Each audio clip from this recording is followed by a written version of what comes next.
সবাই পিস্তল নিয়ে ঘুরতে পারে, কিন্তু গুলি চালানোর আত্মা সবার থাকে না। যে বোলার ছোটবেলায় গুলতি দিয়া মাথা ফাটানোর রেকর্ড আছে, তার পিস্তল লাগে না।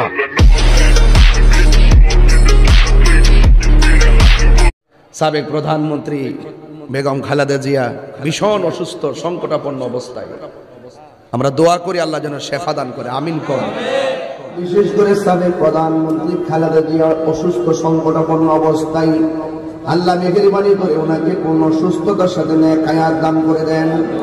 আল্লাহ মেহেরবানি করে এমন ভাবে যারা যাদের জন্য দোয়া চেয়েছেন আল্লাহ সবার দিলের তামান্না পূরণ করে দেন। আল্লাহ স্বাধীন সোনার বাংলাদেশে খাস রহমতের বরকত নাযিল করে দেন। দেশদ্রোহী ধর্মদ্রোহীদের হাত থেকে দেশের মানুষ এবং দেশকে হেফাজত করেন। মানুষ চিরদিন থাকতো না রে ভাই, আমিও চলে যাব, আমার ওয়াজ কিন্তু ইউটিউবে বাজবে।